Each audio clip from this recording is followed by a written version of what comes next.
বিশ্ব জলবায়ু সম্মেলনের 29তম আসর আজারবাইজানের বাকুতে অনুষ্ঠিত হচ্ছে এবং এই 29তম সম্মেলনে বিশ্বের বড় বড় যারা রাষ্ট্রপ্রধান, যারা উন্নত দেশ রয়েছে, তাদের প্রতিনিধিরা কিন্তু এই সম্মেলনে যোগ দিয়েছে। সাথে সাথে যোগ দিয়েছে সারা পৃথিবীতে যারা জলবায়ু পরিবর্তনের কারণে ক্ষতিগ্রস্ত হচ্ছে সেই সকল দেশগুলোও কিন্তু এই সম্মেলনে যোগ দিয়েছে। এবং এই সম্মেলনে এবার আসলে বলা হচ্ছে যে এই সম্মেলনটি জলবায়ু অর্থায়নের সম্মেলন, অর্থাৎ বিগত 28টি সম্মেলনে কিন্তু যে প্রতিশ্রুতি দেওয়া হয়েছে সেই প্রতিশ্রুতির বাস্তবায়ন কিন্তু করেনি।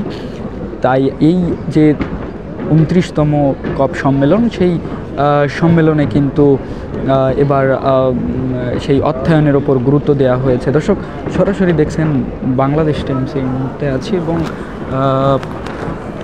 আমরা দেখতে পাচ্ছি যে বিভিন্ন দেশের বিশ্ব নেতারা কিন্তু রয়েছে এবং ডক্টর মোহাম্মদ ইউনূস বাংলাদেশের পক্ষ থেকে তিনি কিন্তু এসেছেন এবং তিনি মূলত বাংলাদেশের প্রতিনিধিত্ব করছেন। আজকে তিনি যুব প্রতিনিধিদের সাথে বসবেন এবং আগামীকাল কিন্তু এই সম্মেলনে তিনি বক্তৃতা দিবেন। এবং এই সম্মেলনে আসলে যারা উন্নত দেশ রয়েছে, যারা আমেরিকা, ব্রাজিল সহ যারা রয়েছে, তারা কিন্তু এই সম্মেলনে যোগ দেননি। এটি নিয়েও কিন্তু যারা পরিবেশ কর্মী রয়েছে কিংবা যারা এই নীতি নির্ধারণীয় পর্যায়ে যারা রয়েছে, তারা কিন্তু হতাশা ব্যক্ত করেছেন এই সম্মেলনকে ঘিরে। 11 তারিখ থেকে 24 তারিখ পর্যন্ত 2 সপ্তাহব্যাপী চলবে এই সম্মেলন এবং এটি অনুষ্ঠিত হচ্ছে আজারবাইজানের বাকু শহরে এবং এখানে প্রায় 32,000-এরও বেশি মানুষের সমাগম ঘটেছে। সারা পৃথিবী থেকে কিন্তু এখানে এসেছে। দর্শক, কে কোথা থেকে দেখছেন চাইলে মন্তব্য করতে পারেন, জানাতে পারেন আপনার মতামত। এই মুহূর্তে রয়েছি আজারবাইজানের বাকু বিশ্ব জলবায়ু সম্মেলন 29-এ এবং এই সম্মেলনে কিন্তু প্রায় 32,000 মানুষ এই সম্মেলনে যোগ দিয়েছেন। তরুণ প্রতিনিধি সহ বিশ্ব নেতারা কিন্তু এই সম্মেলনে যোগ দিয়েছেন এবং ডক্টর মোহাম্মদ ইউনূস তিনি কিন্তু এই সম্মেলনে এসেছেন এবং তিনি মূলত এই সম্মেলনে বিভিন্ন নেতাদের সাথে প্রায় 20টির অধিক বৈঠক তিনি কিন্তু ইতিমধ্যেই করেছেন, যারা নীতি নির্ধারণীয় পর্যায়ে রয়েছে, যারা বিশ্ব নেতা রয়েছে তাদের সাথে। এবং এই যে COP29 এটাকে বলা হচ্ছে যে জলবায়ু অর্থায়নের যে আসর, সেটি কিন্তু এই COP29।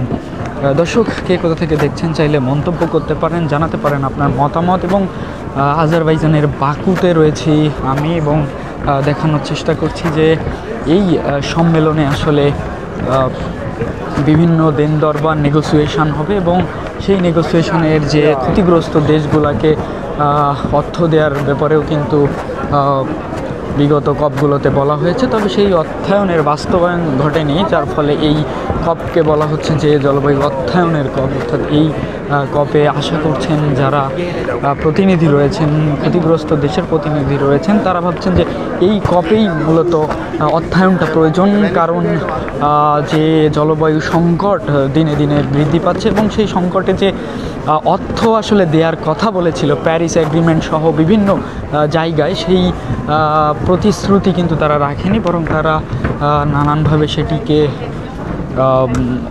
নানান পন্থায় তারা কিন্তু সেটিকে অ্যাভয়েড করে যাচ্ছেন এবং বিভিন্ন সময়ে তারা যুক্তি দাঁড় করিয়ে সেটি কিন্তু কাল বিলম্ব করেছেন। তো এবার আসলে এই সম্মেলনে যোগ দিয়েছেন ডক্টর মোহাম্মদ ইউনূস সহ বিশ্ব নেতারা কিন্তু এখানে যোগ দিয়েছেন। তবে যারা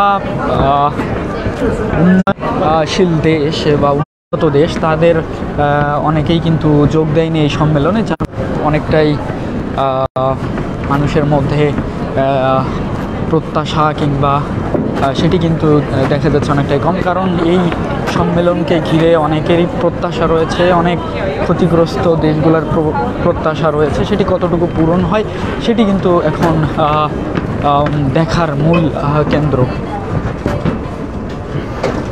এবং আমি দেখাচ্ছি যে এই যে আজারবাইজানের বাকুতে অনুষ্ঠিত হচ্ছে কপ সম্মেলন, সেই সম্মেলনে প্রায় 32,000-এরও অধিক ডেলিগেট কিন্তু এখানে এসেছেন।